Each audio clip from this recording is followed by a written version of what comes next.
Ooh, it's very long. This took an hour. Look at an hour. I mean, I know I look pretty good. I mean, my nose contour looks good though. I'm impressed by that. So, on the 30th of December 2017, I posted a post called aptly named 2017 because I'm not that creative with the names.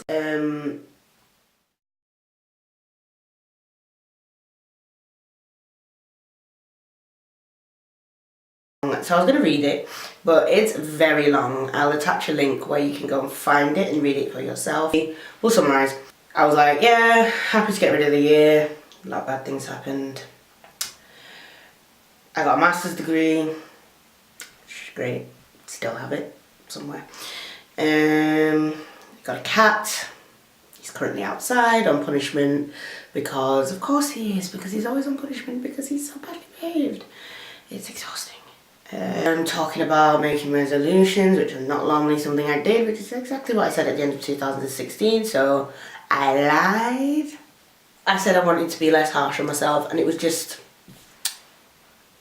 light suggestion rather than by force, rather than I was gonna punish myself if I didn't achieve it. So, resolution number 1 was to use my blog more. Now, I said the lack of routine makes it difficult for me to use my blog, which is true, and even in 2018 I changed jobs like 4 times, and then I started my PhD. Like, I have had basically no stable routine all through the year, which is why I'm going to start doing these video posts, because I feel like whilst the editing is going to take a really long time, I feel like I could probably just do a quick thing on my phone, you know, speed it up, and I can do little video updates. So let's do a quick count, not including that New Year's resolution post, because technically I posted that in 2017. I posted on the 5th of January, and then I didn't post again until the 31st of August, which is very peak. And then I posted like 2 weeks ago, so I posted 3 times. Compared to 2017, that is actually less. I posted about 8-9 times in 2017. But yeah, I'm not going to be too hard on myself for that, because I've been really busy and my health has been really up and down. Like, really up and down, because there's been no routine. I've been moving all the time. I'm exhausted. I'm always exhausted. And, you know, so we'll put a pin in that and keep that as a resolution for 2019. My God, it's 2019. Wow. Hopefully post a little bit more, add a little bit more in. Just give you guys maybe, I'm hoping maybe like weekly updates, but we might need to start fortnightly because you girls are real busy. We'll do another review at the beginning of 2020, which sounds crazy because I'll be about to turn 25, which I'm not ready for, but we'll do another review and see how well I stuck to that. Try and use the Instagram more, because the Instagram, I feel like there's a whole community of people like me, and I don't really have many people like me to talk to, you know, people who are ill all the time. It's a very different lifestyle to the lifestyle that a lot of my friends lead, and yeah, I think in 2018 I was really missing that support. So back to the Insta. I posted today like 3 times, so hope y'all seen it, hope y'all watching my story and whatever that. Let's get back onto point 2. Advocate for myself better. Now, I did do this for the first 10 months of the year, I would say. I was on it. I went in there all guns blazing, spoke to my rheumatologist, although it's not actually him, you see. You see someone under him, and I was like, no, y'all ain't doing the work. I gave them a chance. I said, this is what we need to do. We started methotrexate. That was a big thumbs up. I had to force them on it, and that was when I went to Liverpool. Different story, but we'll not have that one today. might have that one today. And everyone was waiting on me. I had a hospital appointment. I was like, right, I'll go there and then I'll come. And 2 hours they had me waiting in the waiting room before I even saw a doctor. And there's late and then there's late. And I spoke to the rheumatology manager, actually got his number, man like Chapel Allerton, I got you. But not got his number in like that kind of way, got his numbers in if I had an issue again, he told me to call. And I basically went in there and I said, the rituximab didn't work, it's been 4 months. You said after 3, if it's still not working, I can have that methotrexate. And he tried to talk me down. Oh, well, I'd like to run this test and I'd like to. No. Stop right there. Stop right there. And I said, no. No more tests. You've done more than your fair share of tests. I have given you so much blood, so many x-rays. I give them whatever they want. Take it. I'm not using it. But the whole purpose of me giving you all of this is that you're supposed to then come through and help me. And I was not feeling helped and I was struggling. So he gave me the methotrexate. Methotrexate. Blessing and a curse. Methotrexate works, but it's not great. It's like, you know when you break a nail and it's really sharp and jagged and you're really upset. So say my nail was long like this one. You probably can't even see, whatever. Long like this. It's long, basically. And I break my nail on the car door. And I'm upset.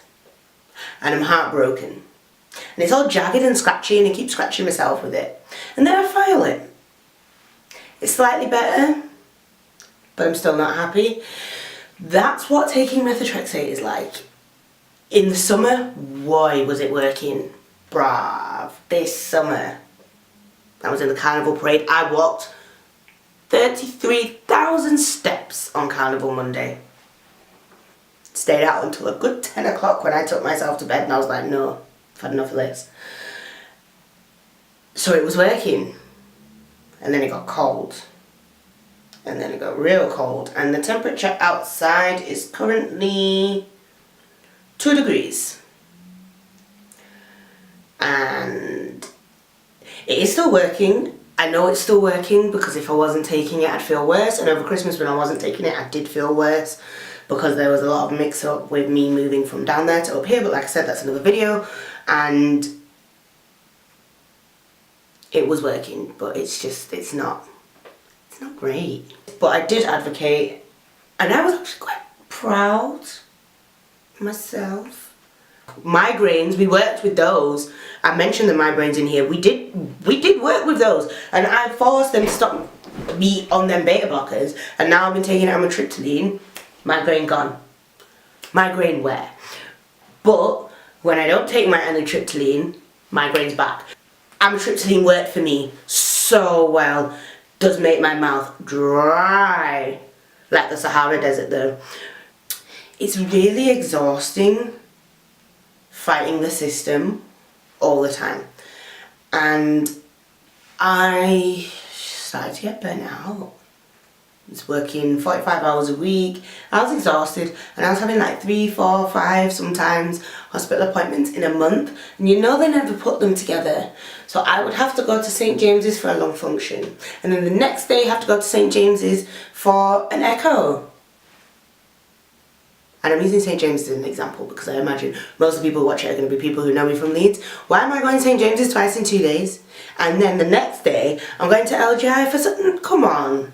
You can do all of that at St James's at one time, but they weren't realising I had to take time off work and it was long, I was exhausted, and I haven't advocated as well in the latter half of the year because I was meant to get rituximab again.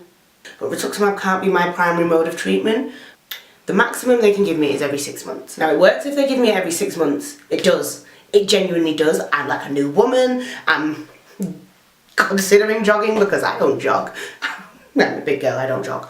But they never want to give me it at the 6-month mark. They always have to do the markers and they basically wait for me to get sick again and then give me it. That can't be a primary method of treatment, so there has to be something underlying that I take every week, like methotrexate. I will call and I will call. I will call you every day. If I have to call you every day, I will call you every day. And I know I keep looking over here, it's because I've got the like little thing on the camera flipped around so I can see myself, so I can try and see if I'm in focus. I mean, I've got contact lenses in so I can't see anyway, but you know, I want the NHS to get it together. And I love the NHS. I advocate for the NHS so much, and I think the NHS is so important, and I do think we need to do more to protect it from privatisation, and I do think we need to stop scapegoating people who are moving here, because that's not why the NHS is overworked. The NHS is overworked from systematic defunding for years, and I've watched it from the inside. I've watched it from the inside, and it's the same way how when a junior doctor or a nurse will tell you that times have changed and things are different. They are. I've watched it from the inside, from having that support there to not having it, to in and out, you're like cattle. They just get you in and they oversee you and they miss things, and it's not their fault. It's the fault of man like Theresa May, man like Jeremy Hunt. I know you've changed your job now, but I see you, this was all you. This was all you, Jeremy. And y'all need to move into the 21st century, you know, because these times, you know, they still have paper files.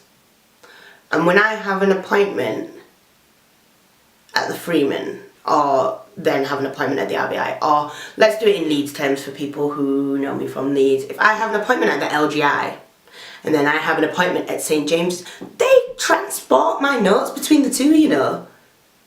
And when I've come back to Newcastle, I've only been gone for a year, right? A year. Bear in mind, that's not that long. Just over a year and 2 months. And I had to recount my whole medical history again, because they can't access the notes from Leeds because they've got a paper file. I, in my 17, nearly 18 years of having lupus now, have had, I'd say maybe like 3 or 4 paper files, and they're thick like this, because they've got at least 2 here, they've got 2 or 3 in Leeds, going all the way from paediatrics right through to adult clinic at Chapel Allerton. But then when I moved here and I had my first, sorry, there's a piece of cat hair floating in the air, that's gross. And I had my first appointment with Dr. Griffiths, big ups, she always took care. It's a different doctor now, I'm not happy, gonna try and get them to change me back. When I had that first appointment, I had to recount all my medical history. I was 18, so that was 12 years of history. She'd be like, have you had this medication before? Have you had this medication before? And I'd be like, love, you need to talk to my dad because I don't remember.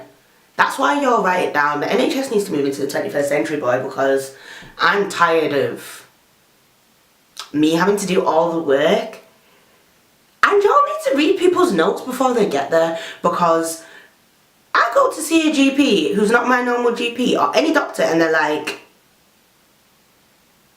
so you have breathing difficulties? Yes, I've got lupus. Oh, you've got lupus? Bruv, that's on the top of the list. That is the top of the list, man.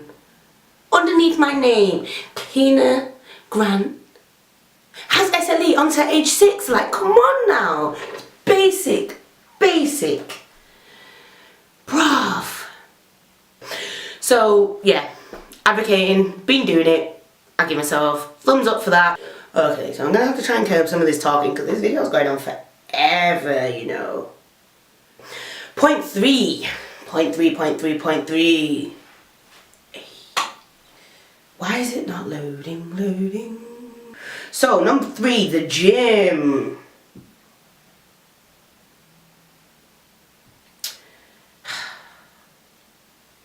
I was doing well with the gym. big up man like Danny.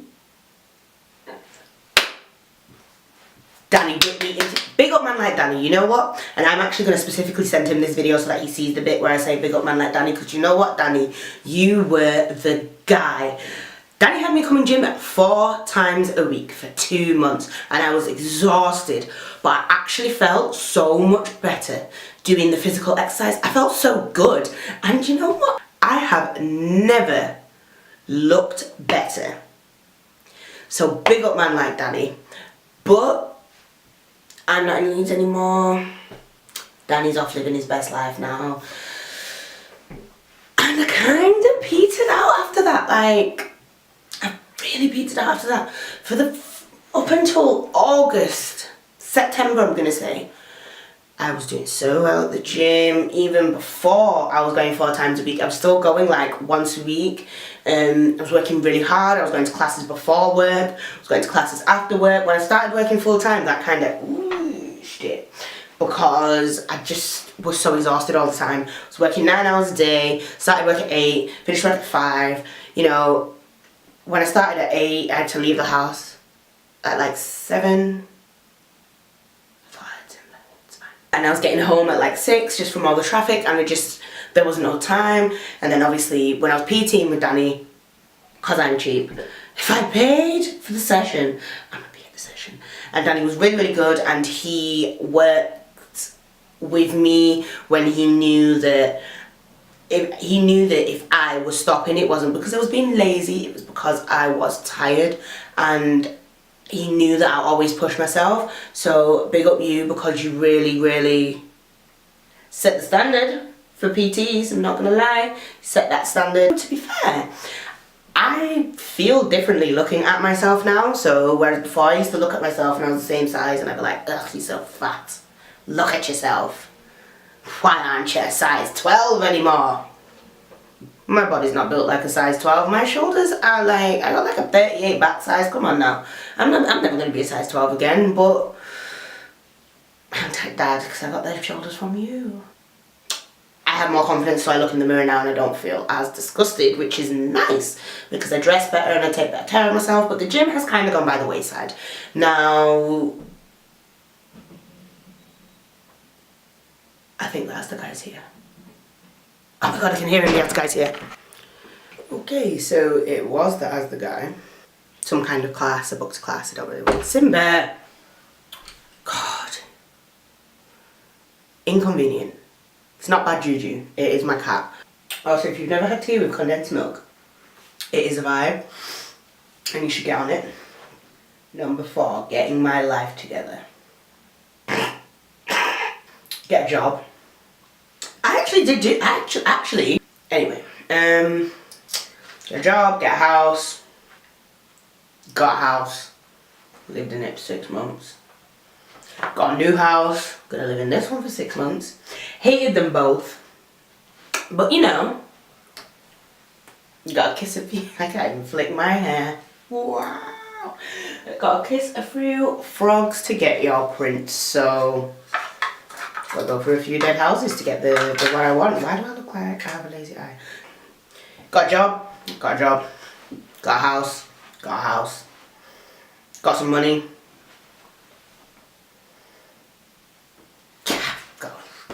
Got money. Not loads, but got money, like, so yeah. 2 thumbs up for that one. Yeah, I'm gonna say 2 thumbs up for number 4. Number 5, visibility. This is an odd one, but I want to advocate more for people with disabilities. I have done that. I have been tweeting companies, telling them, hashtagging them, atting them, to tell them that their, whatever it is, the latest one was Megabus. Actually, they asked me to message them which bus I was on, and I realised I forgot to do that. It's like 3 weeks ago. Last one was Megabus, because every time I get on the Megabus and I ask to use the disabled seat, they look at me like I have asked for a kidney or a sacrifice to Satan. Like, honestly, just because I am young and cute, if I do say so myself, and makeup slayed, doesn't mean that I'm not disabled. Like, not all disabilities mean being in a wheelchair. Not all chronic illnesses mean visible. Like, it's 2019, people. Get it together. Like, invisible illness has been on the scene. There's big Selena Gomez can talk about her lupus struggles and post pictures of her kidney transplant. Touch wood. My kidneys are in good shape. That was me hitting the desk, by the way. Then, you know, people should know better. Like, Selena Gomez is out here doing the most. Okay, she's not doing the most right now, but she been doing the most. And what's up? She done worldwide tours. If she can do a worldwide tour, but still be sick, then why can't I walk from the bus station to the bus and still be sick? You want me to walk up those stairs? Okay, but prepare for that. That's gonna come with it. Like, come on now. Just because I can do it. In fact, I shared a meme. Wow, 2019 culture. I've shared a meme and I'm about to talk about it on YouTube, but whatever. Yes, I can walk upstairs. Yes, in an emergency, I can evacuate up or downstairs in an emergency. Yes, it's doable. I live in a house with stairs, and I will show you, but I hate this house so much that I don't want you to see it. My house has stairs. There are stairs. Like, what? I grew up in a house with stairs. When I go home, I stay in a house with stairs. Yes, I can climb stairs. But when I stand at the bottom, like when I came up here, I was juggling my phone, my brew, 2 yogurts, and a banana, because you know what? I'm not going to make 2 trips unnecessarily because it is tiring. It uses a lot of spoons. It uses a lot of energy. So why, when traveling already uses so much energy, people don't think it does, but for me, sitting on the megabus for 2.5 hours uses so much energy. Why am I going to get myself all out of breath for me to get upstairs, be panting, for people to be looking at me like some kind of weirdo freak, and for me to be sweating, because you know it's already sweaty on that megabus? There's no need. You have seats downstairs. Why, in God's name, would I do that? There's no need. Like, and you know what? I sit downstairs on the bus. I'll sit in the disabled seats if they're the only ones free, but I try not to, so that I don't get any evil eye from mainly older people who seem to think that I should move for them, even though I'm also disabled. And those seats are there for me. They're there for me. They're there for people like me. So I'm going to sit in it. The same way I'm going to park in my disabled parking space. But if 3 people, there's 3 seats downstairs on the megabus, if 3 people with wheelchairs came and wanted to get on the megabus and I was sitting downstairs, I would go upstairs. The same way how today there was no seats downstairs, not unless I had to sit next to someone, and I don't like being touched by strangers especially. So yes, there was no seats downstairs and I went upstairs, but it was unnecessary. And some of those likely able-bodied people who were downstairs, y'all could have gone upstairs, but there was no seats. I got on the bus quite late. I was like, you know what? Whatever. Like, I will go to an earlier stop. You know, if it's equidistant, I will go to the one that's earlier so that I have a better chance of getting a seat downstairs. Like, why would I waste that time? So I've been tweeting. I've been following pages, I've been retweeting things. So yeah, I've been doing the most, and now I'm gonna start with these videos and we're gonna talk. Y'all are gonna follow me, hopefully. Please follow me. Please don't let me post it and me be the only person who watches it. Please. Please. Hopefully y'all are gonna follow me on my journey to living with lupus, and I'm gonna be visible. Because you know what? To me, ableism is so rife. It's everywhere. And it's for some reason people think it's okay. No, it's not. If you're my friend and you're walking too quick for me, then slow down. Don't tell me to speed up. If I could speed up, I would speed up. You know, like, you think I like walking real slow everywhere? No, it takes forever to get everywhere.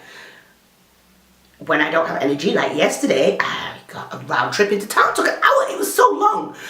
But I couldn't speed up. Like, this is my normal. So why am I going to try and change and pretend to be something else for someone else? If I can't do it, I can't do it. That's it, it's done. So cut your ableism, please, and thank you. Why am I doing the most? Because I am doing the most. 6 video posts. So that's a thumbs down. I didn't do it, but I'm doing it right now, so thumbs up. Number 7, self-care and self-love. Yes. Yes. So, self-care not so much, but self-love, been doing it. Because I've been looking in the mirror and feeling good about myself, and I said a little bit about that earlier. I'm starting to realise that, yeah, I am kind of weird, but those blinds are crooked. They're bare crooked. That's going to annoy me now. Yes, I am a bit weird. I'm a bit extra. I do the most all the time. I know I do the most all the time. I am always doing the most. But I am who I am. And I love me. Because you won't find anyone more loyal. Anyone willing to do the most for you. And I think that's important. Because, yeah, I do the most at you. And I'll do the most at you. But I'll do the most for you. So, I'm great. Just the way I am, and I don't feel like I need to change anymore.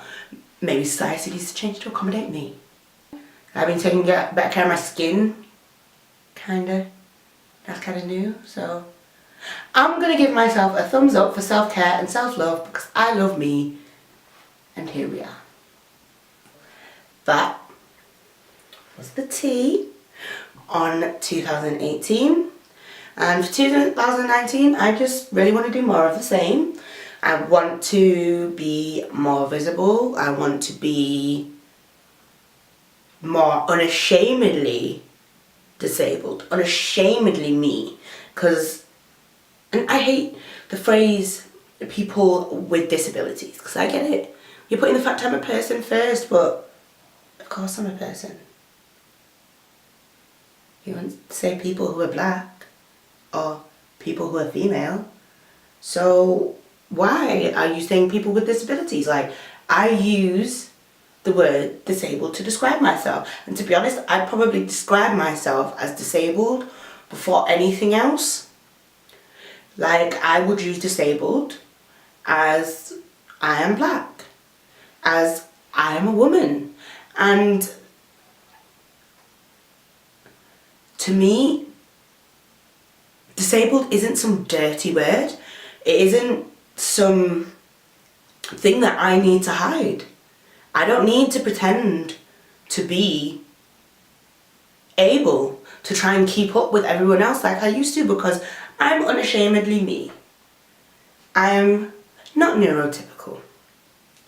I am not able-bodied. I technically have learning difficulties.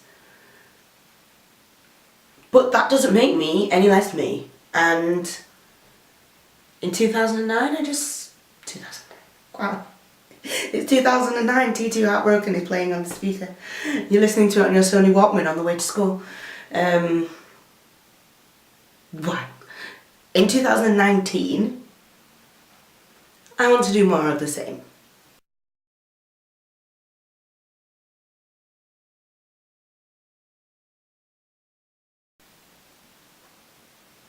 Still Kahima.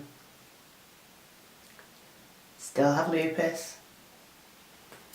Still a trooper. Hey.